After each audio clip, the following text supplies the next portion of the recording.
Welcome to the deep dive. Today, we're grabbing a stack of revision notes focused on a really important topic in pregnancy, hypertension. That's right. And these notes, they highlight it well. Hypertension in pregnancy isn't just about numbers on a monitor. It's a major factor affecting both mother and baby, linking into some significant risks. Okay, let's unpack this then. Our mission today is to take these notes you've got and really distill them into the high-yield information you need to quickly grasp the essentials. We'll cover what it is, why it happens, how to spot it, what to do about it, and what the potential outcomes are, all drawn directly from the notes provided. Think of this as your guided tour through the core facts for revision. Exactly. We'll guide you through the definitions, the causes, risks, how it actually presents clinically, Right. how we investigate and manage it, the prognosis, and those potential complications. This is, well, critical knowledge. Let's jump right in. So first off, what exactly are we talking about when we say hypertension in pregnancy, according to these notes? Well, the notes define it pretty clearly as high blood pressure during pregnancy. They specifically categorize it into gestational hypertension and preeclampsia right at the start. Okay. And it's introduced immediately as a major cause of maternal and fetal morbidity and mortality. Yeah. So serious stuff. And how common is this? Do the notes give a sense of scale? They do. It affects up to 15% of pregnancies, which is quite a chunk. 15%. Wow. Yeah, and maybe even more striking, it accounts for around 25% of antenatal admissions in the UK. A quarter, really? A quarter. That statistic alone kind of tells you the impact, doesn't it? Yeah, that's substantial. So what are the big risks they highlight early on for mom and for baby? Okay, so for the mother, the notes list complications like abruptio placentae, that's the placenta separating early, a real emergency. Right. Also stroke and coagulation issues, so problems with blood clotting. Oh. And for the fetus, we're looking at things like growth restriction, prematurity, and tragically, intrauterine death. Serious outcomes. The notes also mention different types, right? Gestational hypertension, preeclampsia, eclampsia, pre-existing. We'll get into those classifications later, I assume. Exactly. We'll break those down. But importantly, right up front, there's a practical tip on BP measurement. Oh, yeah. What's that? Use a sitting or semi-reclining position, arm at heart level, and they specifically say avoid measuring on the upper arm if the woman is lying on her side. Good practical point. And crucially, use Korotkov phase 5 for the diastolic pressure. Phase 5.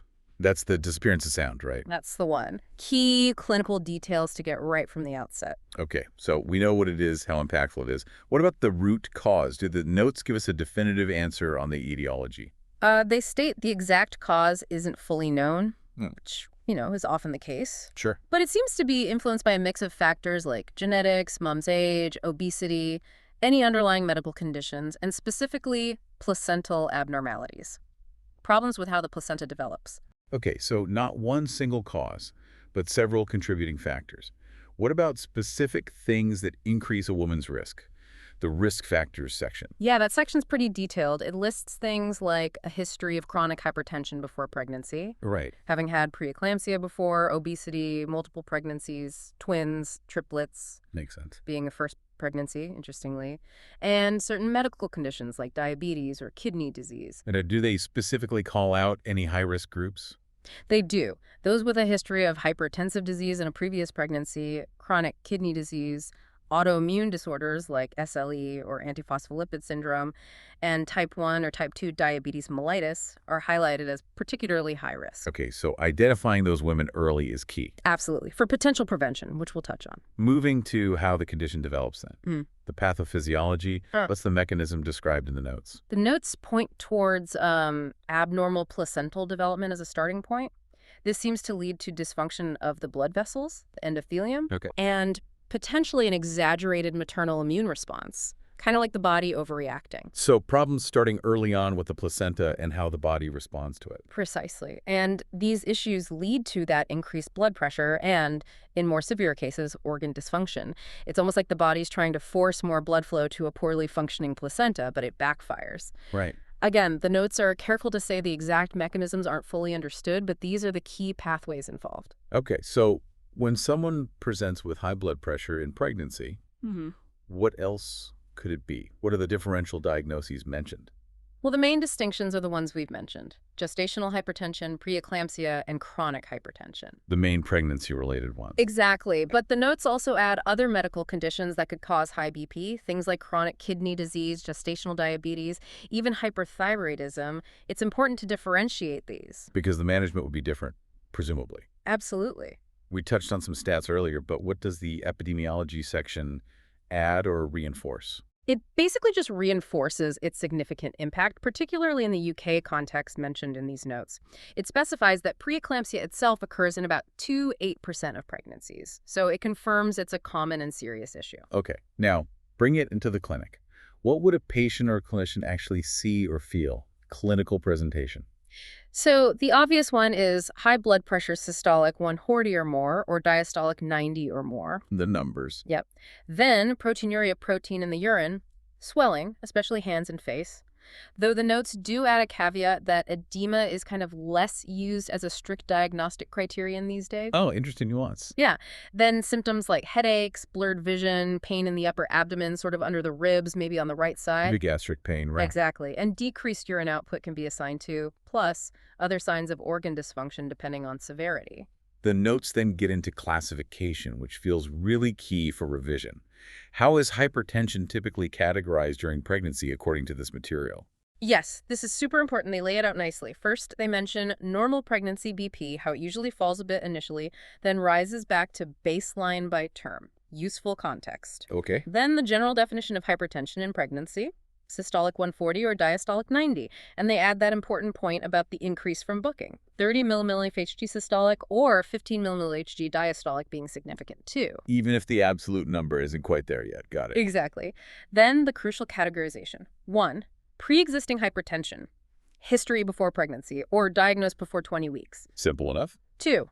Pregnancy-induced hypertension, PIH. This occurs after 20 weeks. Key feature here: hypertension, but no significant proteinuria and no edema. Well, again, noting edema is less emphasized. Occurs in about 5–7% of pregnancies. Okay, so high BP after 20 weeks, but without the protein leak. That's the distinction, because number 3 is preeclampsia, also after 20 weeks, but this is hypertension with proteinuria defined as more than 0.3 grams in 24 hours. Ah, so the proteinuria is the key difference between PIH and preeclampsia here. Precisely. This affects around 5% of pregnancies, and importantly, it resolves after birth, but flags increased risk for the future. Okay, so timing before or after 20 weeks and proteinuria are the big dividers. Yeah. How is a diagnosis formally made based on these notes? They seem quite specific on criteria. They are. For diagnosis, particularly it seems for PIH without proteinuria based on the wording, you need that systolic 0140 and/or diastolic 090. Right. And the conditions met are: it wasn't previously documented chronic hypertension. You've got at least 2 high readings 4 to 6 hours apart. Okay. First onset is at or after 20 weeks. And critically, there's an absence of significant proteinuria, less than 300 mmHg, 24 hours, and no signs of new onset end organ failure. That's a very specific set of criteria, really nailing down that definition of PIH without protein separate from preeclampsia. It seems so, yes. Very clear distinction in this material. And what about severe hypertension? What's the threshold? Severe is defined as systolic 160 mmHg and/or diastolic 110 mmHg. That's a level needing urgent attention. Right. And if the high BP sticks around after the baby's born, say, for months? Good question. If elevated blood pressure continues for 12 weeks or more after delivery, the diagnosis changes. It's then considered chronic hypertension. Which links back to those long-term risks. Okay, so someone presents with these signs. What tests are typically done? Investigations. Standard workup, really. Ongoing blood pressure monitoring, obviously. Urinalysis for proteinuria, and the notes stress getting an accurate measure like a 24-hour collection or a protein to creatinine ratio, not just a dipstick usually. Okay. Blood tests are key, looking at renal function creatinine, liver enzymes, LFTs, and platelet count from the FBC, full blood count. Checking for organ involvement. Exactly. Then ultrasound is used to check fetal growth and assess placental function, and other fetal well-being tests like non-stress tests or Doppler studies might be used. And they detail some of these further. Yes, they emphasize taking a thorough medical history, asking about pre-pregnancy BP if known. Repeating those BP checks 4 to 6 hours apart is crucial, and they mention home monitoring can be useful to rule out white coat hypertension. Right, the anxiety effect in clinic. Yeah. And the physical exam should specifically look for signs of end organ issues, CNS symptoms, liver tenderness, fluid on the lungs, that sort of thing. Labs like LFTs, FBC, serum creatinine are definitely highlighted. And fetal assessment methods like the biophysical profile are mentioned too. Okay, comprehensive workup. So once diagnosed, how is hypertension in pregnancy managed? What do the notes say? The general management involves close monitoring BP, fetal health. Regular prenatal visits are essential, lifestyle changes where applicable, then considering medication if the BP stays high, and crucially, planning for timely delivery if things worsen or reach term. Are there specific recommendations for high-risk women or different types? Yes. For high-risk women, low-dose aspirin is recommended to reduce preeclampsia risk. That's a key preventative measure. Right, aspirin prophylaxis. hmm They also mention PLGF-based tests, placental growth factor tests, which can help in diagnosing preterm preeclampsia. Okay. Management is then tailored. Gestational hypertension depends on severity. Pre-existing hypertension needs careful management throughout. And the notes keep linking back to that future cardiovascular risk. Yeah, that seems a running theme. It is. It mentions prevention, again, low-dose aspirin, and also calcium supplementation, although it notes the evidence for calcium is a bit limited or debated in studies. What about the meds for the blood pressure itself during pregnancy? Antihypertensive therapy is offered if the BP is persistently over 14E90. The notes suggest starting with labetalol. First line. Usually, yes. And then considering nifedipine if labetalol isn't enough or isn't suitable. And patient education. You mentioned it briefly. Absolutely key. Making sure the patient knows the warning signs of preeclampsia, headache, visual changes, epigastric pain is vital so they seek help quickly. Empowering the patient. Makes sense. What about timing of delivery? That sounds critical. It is, and it's decided case by case. Mild gestational hypertension usually aim for term delivery, but severe hypertension, or if there are other complications emerging. An earlier delivery might be needed. Exactly. Might need earlier delivery to protect mother and baby. The notes specifically mention planning around 37 plus 0 weeks for some severe presentations, maybe even earlier if unstable. Okay, balancing act. Looking at the outcome then, the prognosis, what's the general picture? Well, it really depends on the severity and how quickly and well it's managed. Good care makes a huge difference in reducing risks. But, that said, the notes state this is unfortunately the second leading cause of direct maternal deaths in the UK. Wow, that really underscores the seriousness, doesn't it? It absolutely does. Now, the notes add that most mild to moderate cases have relatively low perinatal risk, so risk to the baby around birth. Okay. But severe hypertension definitely increases the risks of complications significantly. And what about gestational hypertension specifically? Does it tend to stay mild? That's a really important point they make. Gestational hypertension might initially seem lower risk, but, and this is a key stat, up to 40% of those women might go on to develop preeclampsia. 40%, so nearly half.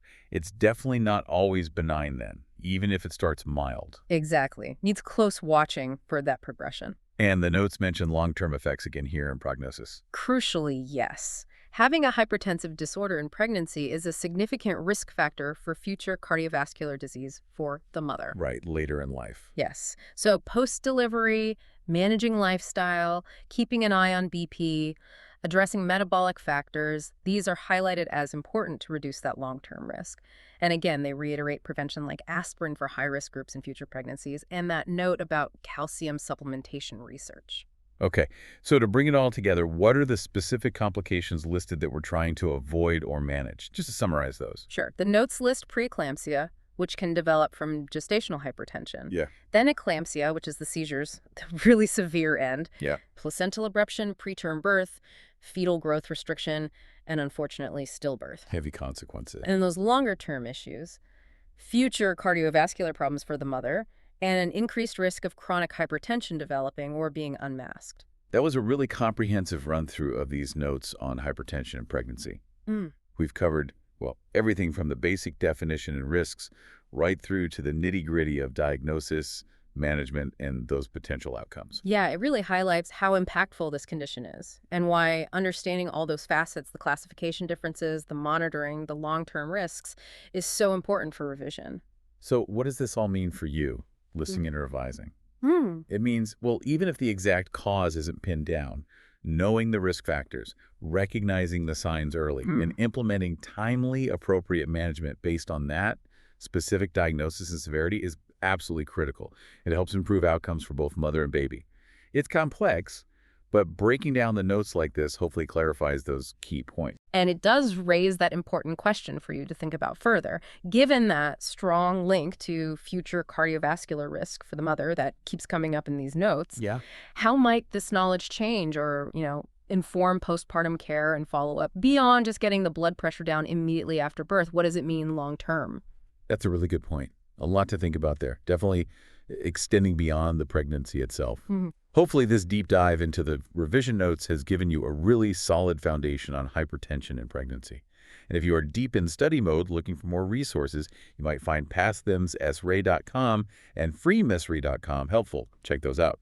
Until next time, keep diving deep.